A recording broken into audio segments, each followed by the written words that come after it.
Personal note, having known Ian for 33 years, I could personally attest that he's one of the most technologically curious people I have ever met, and he always has insightful and fascinating perspectives to share.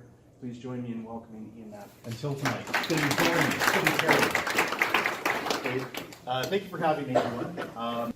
So tonight's presentation should take about 45 minutes and hopefully be more than just the same old, don't let your kids be alone on the internet speech.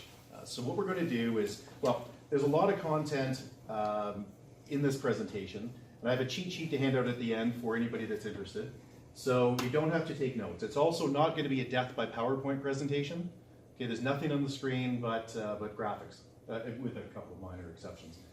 So there's no need to take, some people often want to take notes and things, there's really not much need. We are going to spend a few minutes on kid-specific stuff, then we'll spend about 10 minutes outlining some of the problems, then we're going to get into the actual solutions.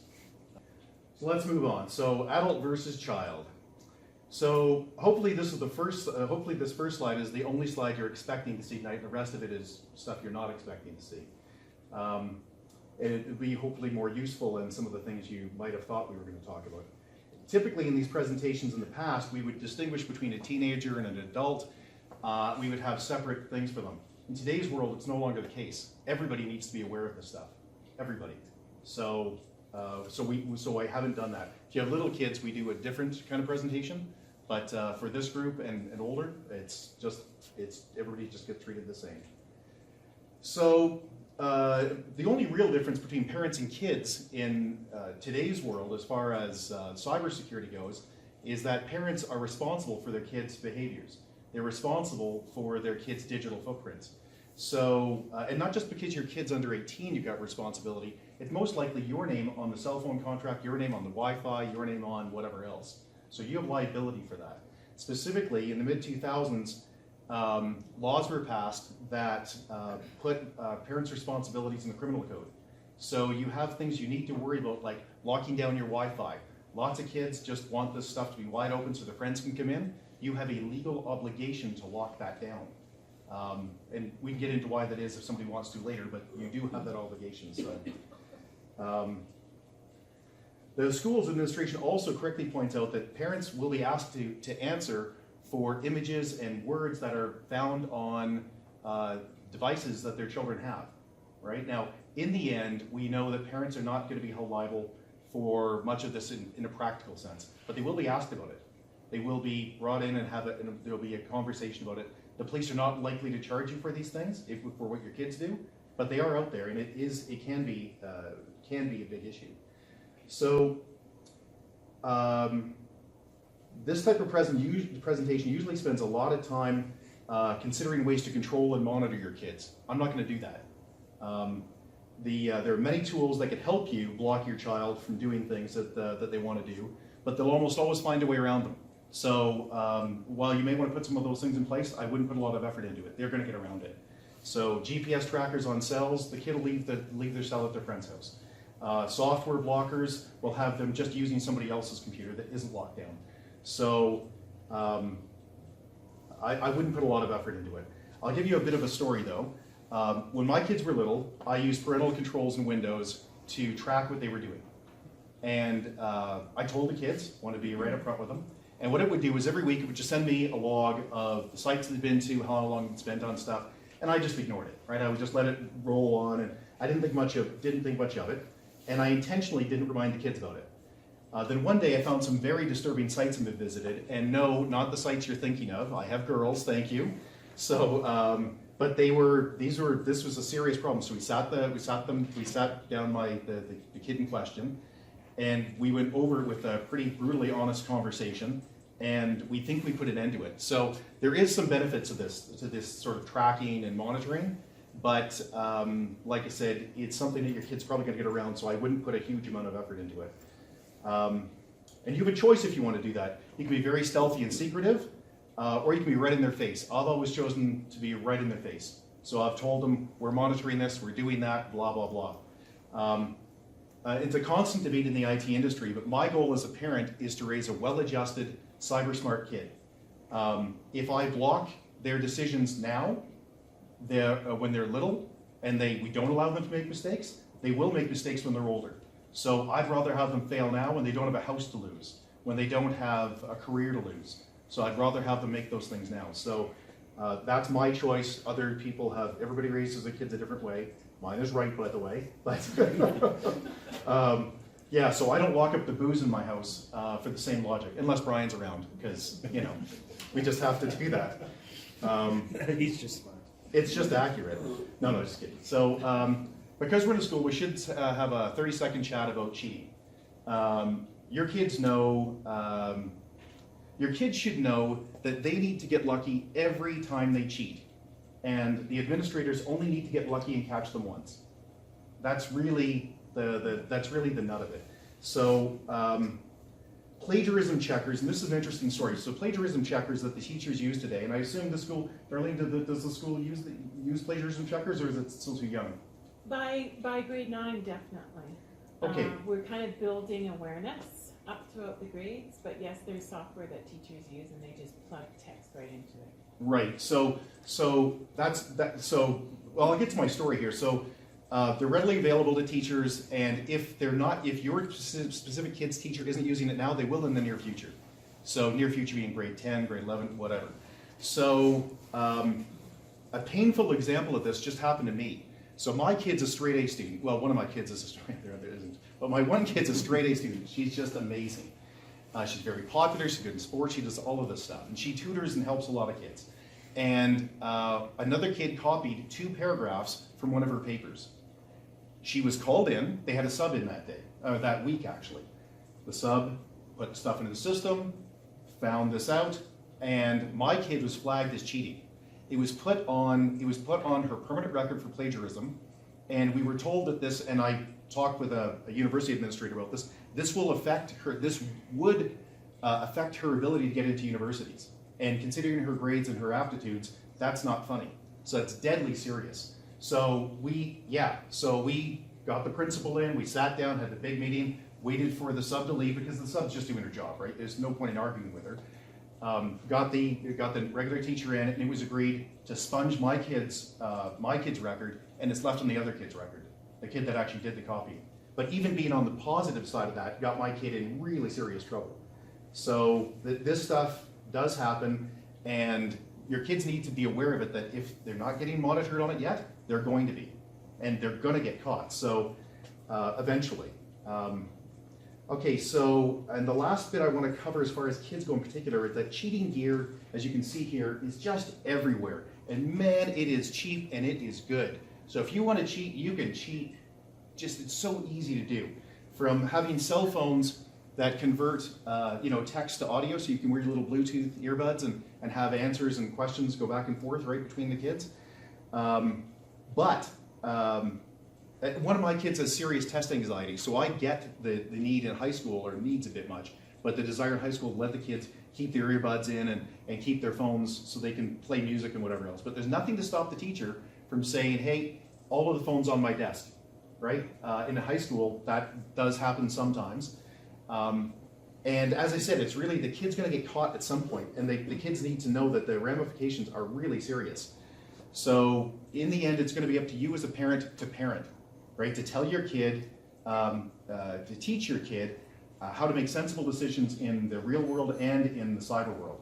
So the remainder of this presentation doesn't talk specifically about kids, because that was the section. So let's move on. So how many people have heard of doxing? You ever heard of this? Okay, so doxing got popular a few years ago. The term, I mean, about 3 or 4 years ago, when a bunch of celebrities had their information put out in the internet, private information, banking information, that kind of stuff. But doxing, really, what it is it's a hacker slang for documenting. And you might think, well, what do I care? Well,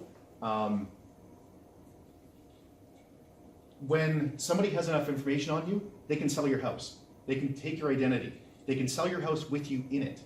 They can remortgage your house. They can put a lien on your car and take the money off, right? They can get a loan against your car. This stuff, and by the way, this stuff isn't just possible. It happens in Calgary today. So it's something to be aware of. So the short version of this really is that a hacker can pay someone in a third world country like India, Pakistan, or China between $100 and $1,000 to find out everything about you. Now I know what you're thinking, well, I'm careful with my social media stuff. Yeah, that's where they're going to start, but that's not what they're going to do. They'll phone your kids. They'll phone your boss. They'll phone your bank. They'll phone your grandparents. They will find out everything about you. They want an org chart of your, not only your corporate life, but your personal life. And I've got a couple of good stories about this that you're going to say, this just isn't real. And I'm telling you, this is real. This stuff's happening in Calgary. So doxing is cheap and fast, and compared to the rewards that these guys can get out of it, it's nothing. Yeah, so one of the techniques that's used frequently is fake surveys. So you'll see surveys are everywhere, right? On the phone, on whatever. You have no idea who's taking that survey. I had a guy today send me a survey that came in, and it said it was from inside the company. And he said, well, this is clean. It says it's from... Of course it says it's from inside the company. It's not from inside the company, right? But he was going to go through this whole survey and send it back. And he just thought it was a little weird, some of the questions. It's another fake survey, right? So these things, they will collect this information and they will build a document, they'll build a dossier on you. Yeah, there have been many cases of otherwise very sensible people providing really serious confidential documents to hackers. So I know you're thinking, how stupid could some of these people be? But they're not stupid. They're being attacked by really sophisticated, practiced guys. This is their job. This is what they do for a living. And they get better at it all the time. They'll build up a trust with you with social media or through email. However they meet up with you is sort of irrelevant. But they'll build up a trust with you by sending you personal things that, well, they seem personal, like a will. And it might have bank accounts in it and numbers. This is probably not real. It's some generic thing.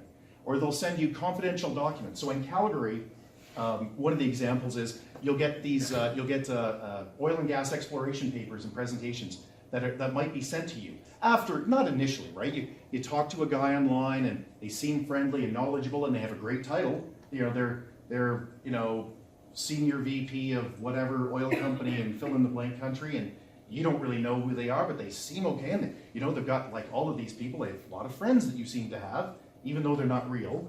And so then they decided to send you a paper so that you could do a little quick peer review for them. And but it's all fake. And they don't care what you do with it. You throw it out for all they care. And over time, they're building trust with you. They want you to send them information. They want you to send them stuff for peer review. There's a famous case in which NATO military documents were given to a spy this way, just through that exact process. And I realize NATO's a little bit highfalutin for where we are, but the point is, these are not stupid people. So, yeah, you think about the number of hours of effort a hacker has to put into this, it's a few hours. He just has to be patient, just has to wait a few months. He got nothing but time. They have nothing but time. You don't and they, well, you don't and they do. So, and here, now the extreme of this is where actors or hackers get hired to befriend people physically. And I'm going to tell you two circumstances where this happened last year that I know about. And I'm just some guy in Calgary. Security is what I do for a living primarily now. But still, it's a bit much. So the story goes, these hackers wanted to target an airplane parts company, manufacturer. And what they did is they went after the CEO and they figured out his family and whatever, and they figured out that one of his kids is in first year university. They sent somebody in. Most people here have probably been to college or university, and you know that, especially in first year, everybody's anonymous. And you can audit any class you want. So you can go in and claim that you're taking Psychology 101 with the 350 other kids, and nobody's going to have any idea who you are or whatever. You sit down there, befriend a guy, work through, talk, and just become great pals with the guy, and not actually have anything to do with the school at all. And that's what happened. So this guy spent 2-3 months befriending the CEO's kid. Then, once they figured out everything they could from him, they got onto his physical computer and they sent his dad an email that contained an infected graphic. And the graphic said, the message said something to the effect of, I have a rash, I'm off to see the doctor, could you take a look at this for me, please, and tell me if it's a family thing? which is a pretty reasonable thing. The dad's going to sort of open that up, except it contained malware that allowed them to get his access codes. And as a result, they got into his email. And you think, okay, so now they're into the CEO's email. How bad can that be? Well, they didn't do much with it at the start. What they did is they monitored the guy's language and his slang, and they waited for a business transaction to come up. Then they sent an email as him through webmail, which everybody has webmail. They signed into the company webmail using his credentials a few weeks later, and sent an email to the CFO asking him, and using the correct terms and the way people talk, they did it correctly, asking the CFO to make a deposit, right? Because they need it, and it needs to be done today because the ABC company deal is actually going through, and we need to get this done today. That company, that airplane parts manufacturer out of Vancouver, lost $7 million in one day. And you think, they're not going to spend that time. Yes, they did, and you can see why. If they put 100 grand into this, which they didn't put anywhere near that, wow, did they get a return. Now, here's the interesting thing about that. I don't know what that company was. That's a story from Dell. Dell is a company they bought called SecureWorks. That's a story from Dell. A few weeks later, and they said, look, we were brought in to clean this up, and I can't tell you who it is, just ethically, right? It's just, you can't do it. A few weeks later, I'm reading one of the trade mags, and it's going over this deal in LA. Same story. Airplane parts manufacturer, first-year university student, kid gets befriended, blah, blah, blah. I get a hold of my Dell rep, and I said, or by Secure rep, and I said, okay, so it was actually LA, right? He said, no, different company, same guys. You're kidding me. That happens. So just, that's the extreme, but when you think, they're not going to go to all that lengths, yes, they will. You've got more money than you think you have access to. There was a study done by, I don't recall who it was, about a year ago, showing that even really poor people in Canada have access to about $2,000 in credit. So, yeah, how much is it worth putting $300 into tracking you down and figuring out who you are? You bet it is. If you can get that kind of return. Okay, so that's enough of that stuff. Yeah, all right. So let's move past this then. So more real life practical stuff. That's a little more the kind of stuff we see. So attackers can buy advertising, not a shock. They'll buy an ad that, for a Toyota or for whatever, something perfectly legitimate. But in the background, it can link you off to a malicious website. So you think you're on a perfectly legitimate website, Calgary Herald, The Sun. Well, you could argue with The Sun's legit, but we'll leave that alone. You're on a perfectly legitimate website, and you click an ad, and you are taken off to something that has malware. And there's not much you can do about that.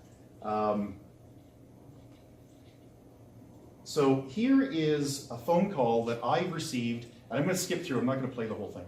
So here's a phone call that I received, I don't know, I've probably received this 50 times in the last 2 years because I have staff from all over the globe forward this type of message to me, and then I deal with them. So see if you guys, and I'm sure you will recognize this. I need you or your written attorney to give us a call. This is Officer Robert William. Now, don't disregard this message and do return the call. If I don't hear from you or your attorney either, then the legal situation unfolds on you. Have a nice day. Goodbye. Yes, here, can you provide me your RCMP number, the local RCMP number? Yeah, sure, I'll look it up for you. Hold on. Mr. Martin. Yeah, Martin Rogan. Yeah? Sure. This warrant ID is 4190R7411. Exact spot there, but the premise is, what these guys did was they phoned me up, they gave me the big pitch, and then I said, well, gee, surely I can do something to get out of this horrific fine. Oh my. Yes, instead of paying the $97,000 in back taxes, I can pay them $8,000 today and we'll be fine. And then I told him to go shove it, in which case he's going to have the RCP come pick me up. So he wants the phone number. So I said, sure, I'll give you the phone number. I'd love to have the cop show up. What he did was he programmed into his fake call display system the RCMP number. So I got a phone call that showed, Calgary, or not Calgary, because I'm Chestermere RCMP and the real number. Yeah. So how do you prevent that? How do you deal with that? That's tough. And there's an answer, by the way, which we're going to get to. But that was an innovation. So yeah, here's another thing that's directly related to this. So in this section, by the way, is really about just trying to say that smart people get tagged, right? Smart people that are sophisticated, that know what they're doing, get tagged. So that's really what this is trying to get at. It's not trying to be scary or whatever. So I run a lot of phishing training at the company, my primary contract. And we, several times a year, send out fake phishing scams to people. So ones that I've built. And we track to see who responds to them and whatever else. This year, in November, I sent out a message the day before saying, scam's coming tomorrow. And then the system sent out an email half an hour before the scam went out saying, scam in half an hour.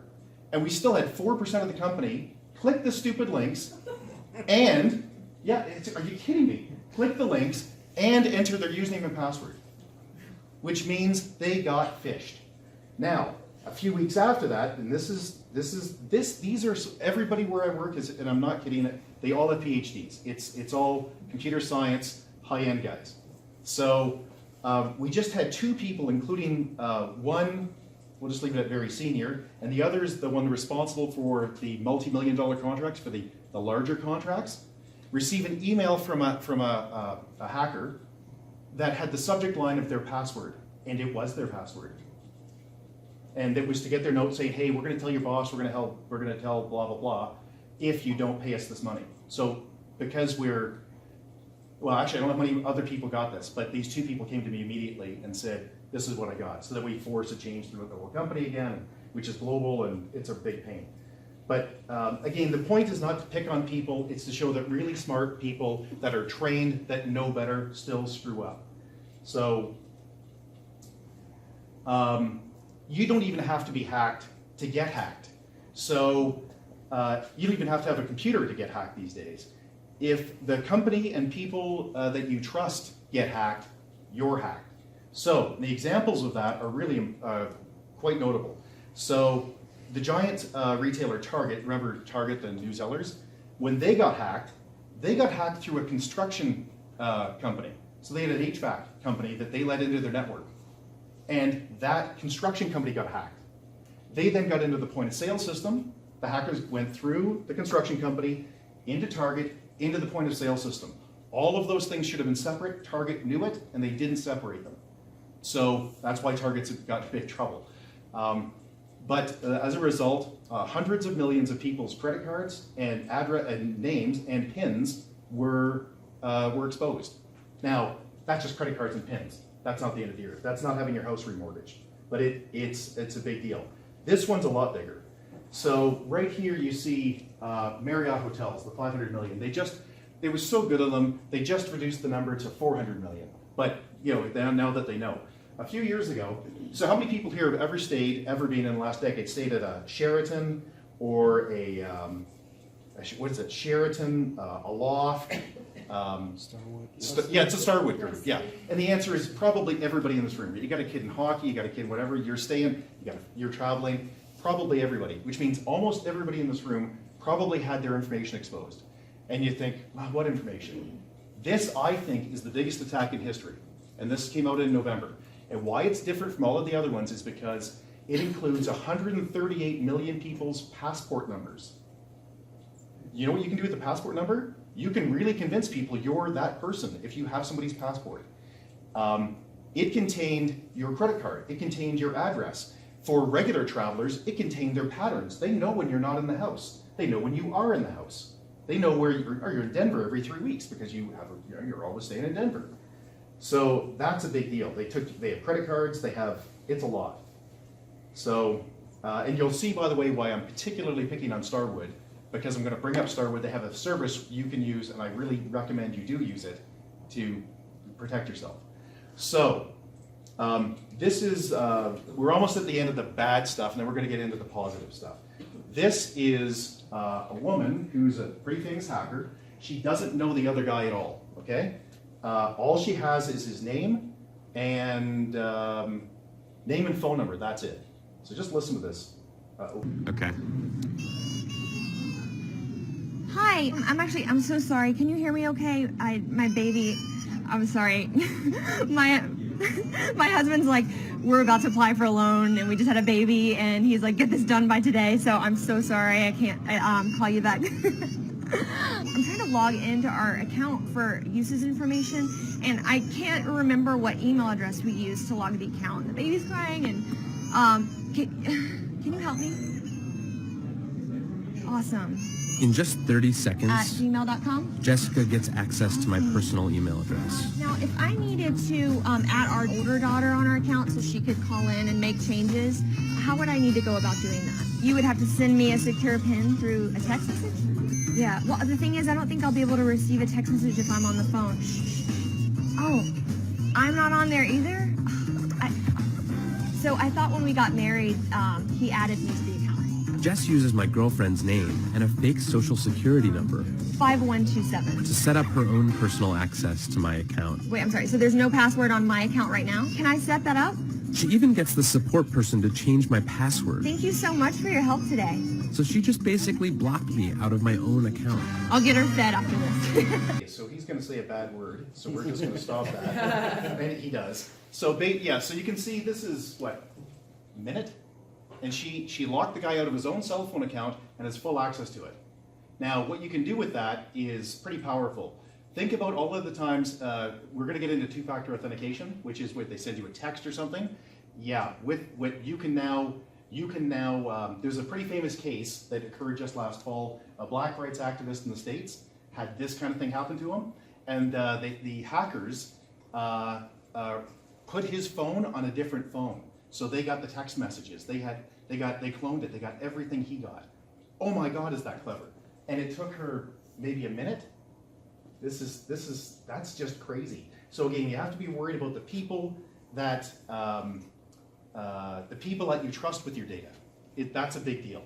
So yeah, so most people think that when you're dealing with a hacker, you're dealing with one person. There's a guy coming after you. There's a guy coming after your group. There's whatever. Not the case anymore. It used to be, but it isn't the case anymore. Now, this is what you have. So, victim and all of these guys all doing a tiny little bit of it. They have this is a normal, this is from Trend Micro, this is not something I made up. This is a real normal attack these days. So, just be aware of that. That you're not dealing with an individual, you're not dealing with a guy. And if you think that, over the holidays they're going to slow down or whatever, no, they love Christmas. Because this, I got this morning, by the way, from Carbon Black's a really advanced security company. And this is 2018, just a few days ago. And you can see after Christmas, everybody's busy and they don't want to go through the checks and the effort, and they're just sort of relaxed and happy. Great time to go after somebody.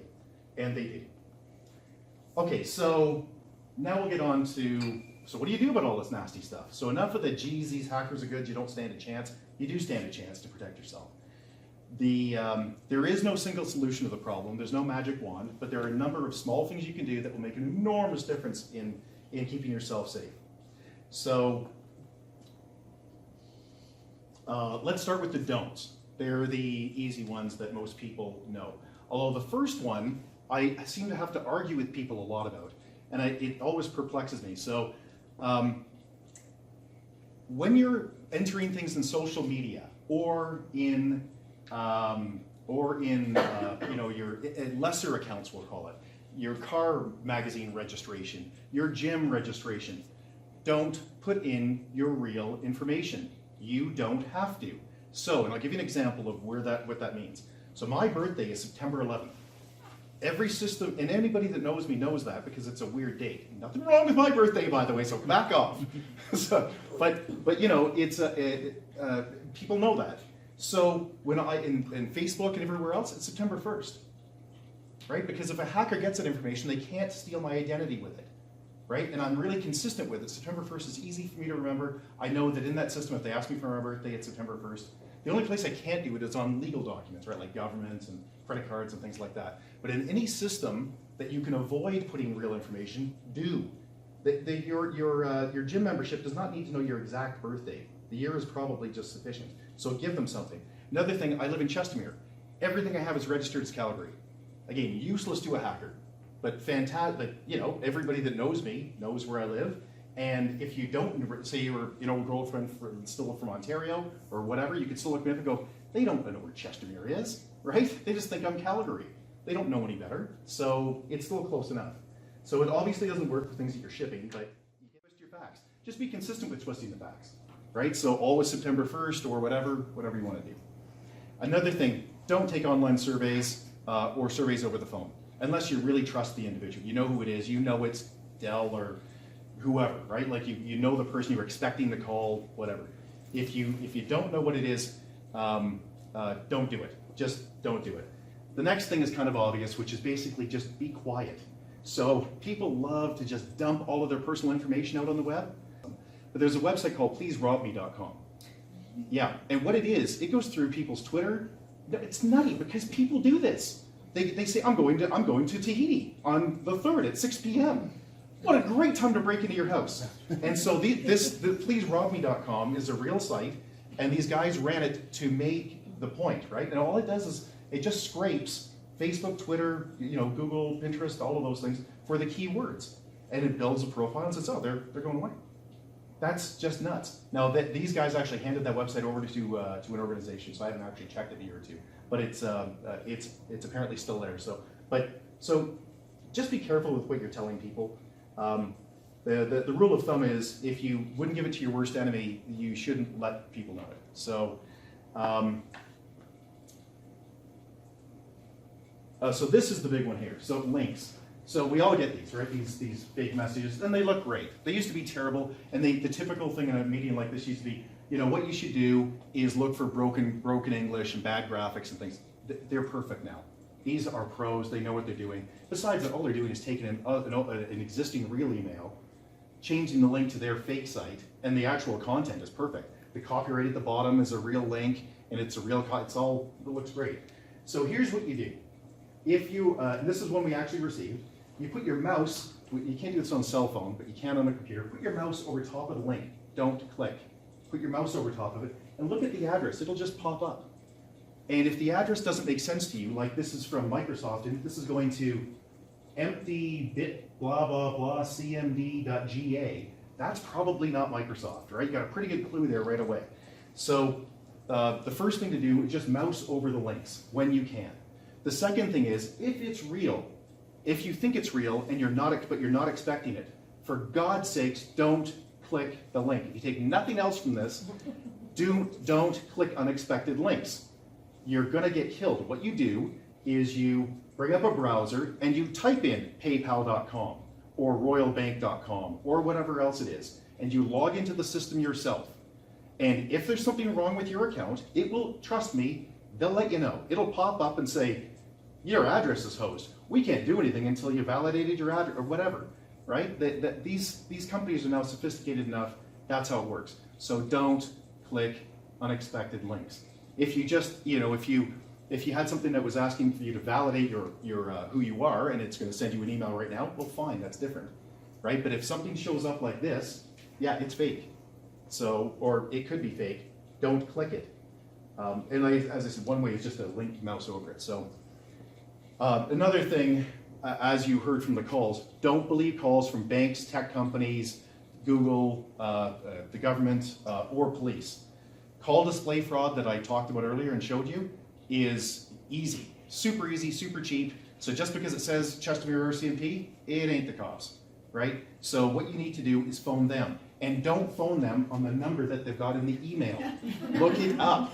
Right? If it's worth, here's the line. If it's worth transferring money or legal stuff, it's worth driving down to wherever, the police or wherever, or calling yourself, right? So before you do anything, do the work at your end as if you hadn't received this. So, yeah, that's enough of that. The do's, these are more fun. So, the common sense stuff is patch everything, right? So these are really obvious ones, but we want to go through it because there's a few things that aren't obvious here. So computers are common sense, but you can see here that a lot of people, well, I didn't get into it here, but a lot of people with Apple products think that they're somehow above the fray. Well, sorry, Apple has a lot of vulnerabilities. So you can see, let's go back here. So you can see here, so just have to wait for it to pop in. Anyway, you can, when the chart comes up, you can see that, there we go. Okay, I can't get it up now, but it's right there anyway. The point is you need to patch this stuff. And if you have a cell phone, for example, that no longer receives patches, you need to get rid of it. You sell it on Kijiji, do whatever. Your phone needs to be updated constantly.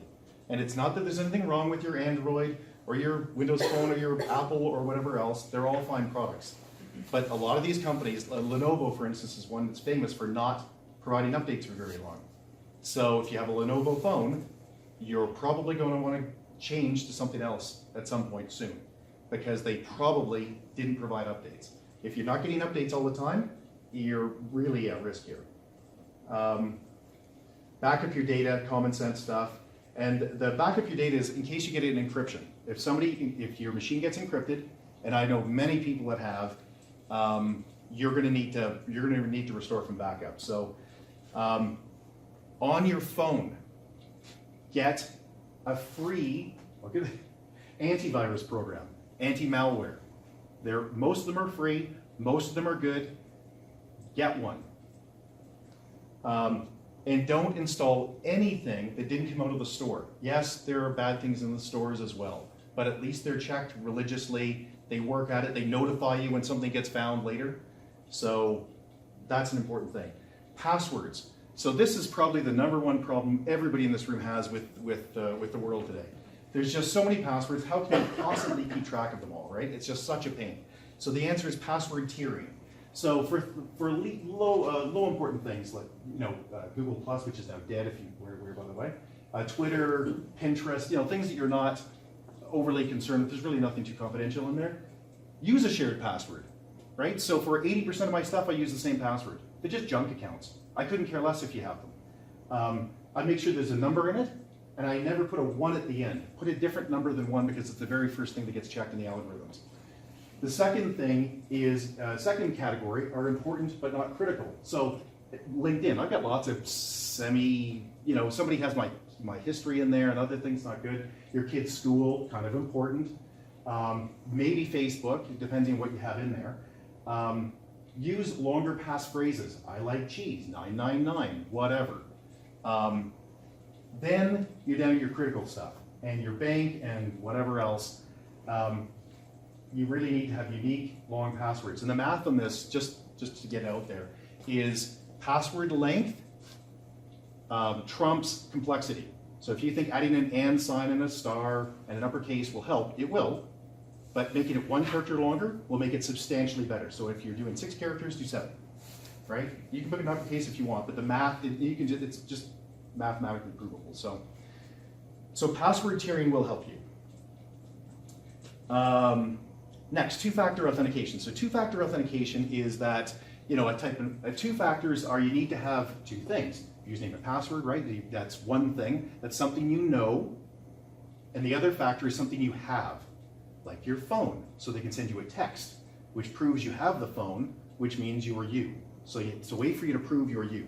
And two-factor authentication is huge in Europe and just starting to catch on here.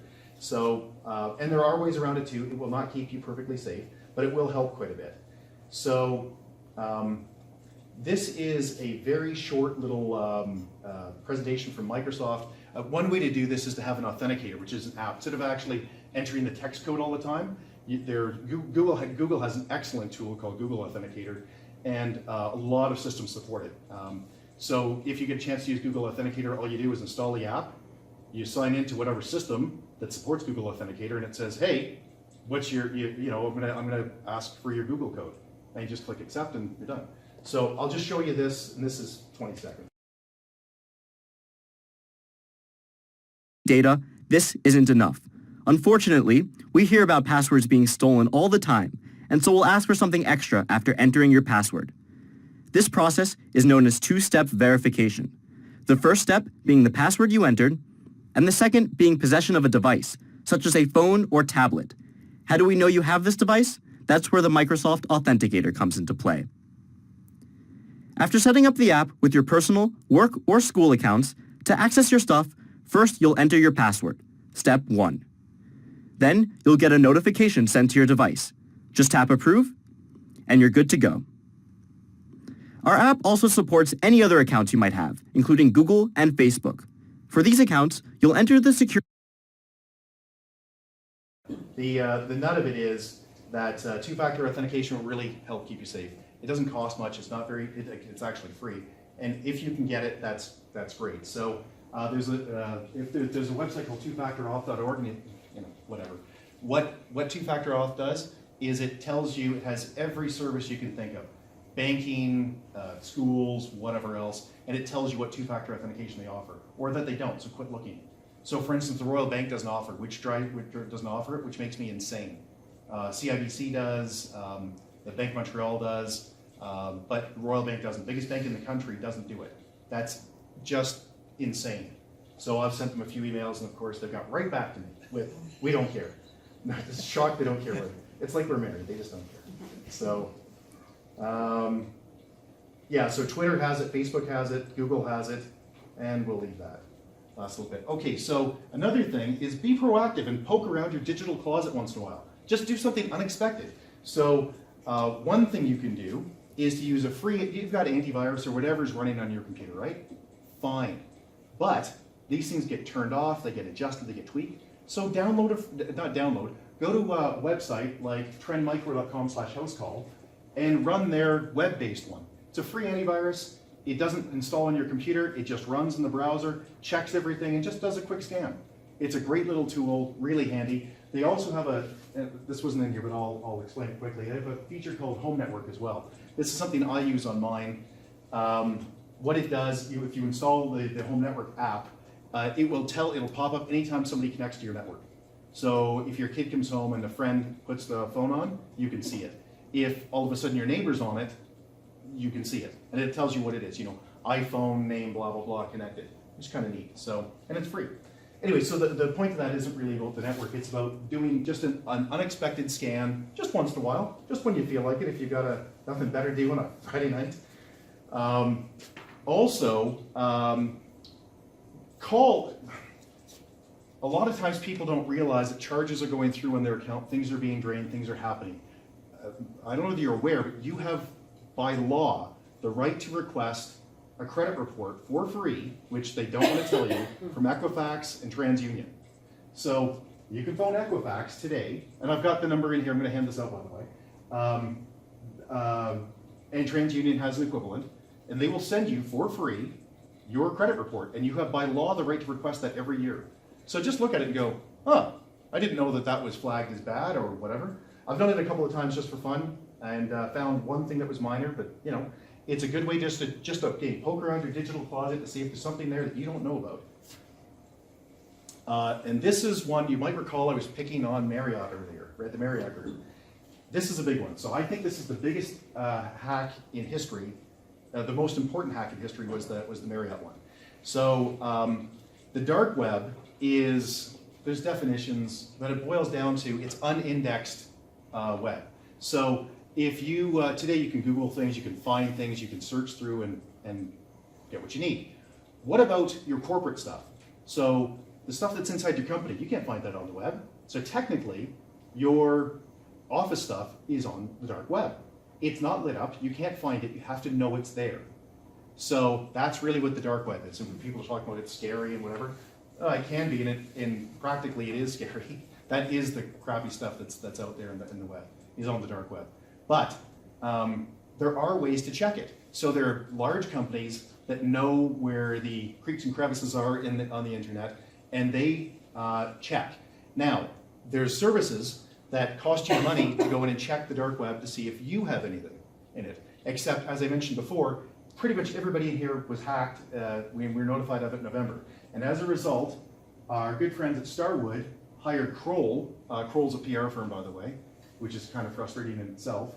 And if you go to that address, answers.kroll.com, and it's in the handout, and you go down to here, you can check the dark web for free. and it'll just ask you for your name and birth date, blah, blah, blah, blah, blah, because they need to make sure it's used. And my name's Ian Matthews, there's a million Ian Matthews, right? So that's a legitimate thing. So you just go down there, click enroll, you create an account, and you can just sign in, and it's they're going to do this for the next year or two for free. If you find something, call them, Starwood. They're probably responsible for it. So, yeah, they're not doing this out of the goodness of their heart. That's for sure. There will be class action lawsuits about that attack. So, anyway, so don't be shy about that one. They owe you, literally owe you. And we're almost at the end here. Keep up with new technology options. There are a few easy to implement things that are just odd that you might not have thought of. Samsung has a really cool one, and I'm just going to play this. This is getting quite short. David, did you guys know that there's a spam caller option on your Samsung phone if you have a Samsung phone? That's free and it works really well. Yeah, most people have no idea. So just watch this 30 seconds. So what you do is go into your phone, click settings at the top, and then go down, the settings ellipse there, and then click the settings options. Go to, scroll down until you see caller ID and spam protection, and you're going to want to turn that on. So let me explain what that does. So spam protection is a service that they offer which flags calls that might or are likely to be scams. So let's just show you what that looks like. Here are the 4 scenarios that they show. Normal call, somebody's in your contacts, or it's a valid company, valid contact. Someone that is not suspect, the call just comes through as always, as you can see here. If they have no information on the phone number, then it just comes through here as, no spam activity. If they think it's spam or a scam, you'll get these one of these 2 windows. So yeah, so there are always new things that are out there, and the Samsung's, it's a legitimate company, it's fine, and this works really well. You'd be amazed how many calls I get, because I turned this on about a year ago, and it's great. It comes up and it says spam caller, and you're going, it's probably fake, and I answer them because I like that, right? But they're right. They're just going through. These are known things. Okay. So let's get to that. Okay, so what to do, so we're right at the end here. So what to do if you are hacked? First of all, don't worry about it, but act fast. If you think your PC is being encrypted or attacked right now, literally unplug it. Don't shut it down, yank the power out. Once it's encrypted, you're toast. So you can get stuff back. If you block it partway through, just yank it out. If your information is compromised through phishing or whatever else you found out, call your bank. Don't do what a lot of people do, which is get quiet because it's embarrassing. It shouldn't be embarrassing. This happens to everybody. And if it hasn't happened to you yet, it will. So call your bank, call your investment company, and for God's sakes, call your employer. Let them know that you were hacked. We had calls in my office that I ended up taking from accounting staff that had left the company maybe a year ago looking for payroll information. Yeah, they don't work here anymore. This is fraudulent, right? This is absolutely fraudulent. It sounded great though on the phone. Notify your spouse, possibly notify the police depending on how serious it is. And if you get a ransom note, don't pay it. About 25% of, unless you don't have any backups, you're toast. You really need your baby pictures, whatever. About 25%. Nobody knows how many times these guys actually give you the unlock codes, the decryption codes. But about the estimate is about 25% of the time they don't. They just take your money and you're gone. So in summary, don't be paranoid. Be cautious. Right? You don't have to be afraid of this stuff. Just be aware. So what you want to do, don't click links. If you take nothing else out of this, don't click the link. Type it in, make a phone call yourself, whatever. Don't volunteer information.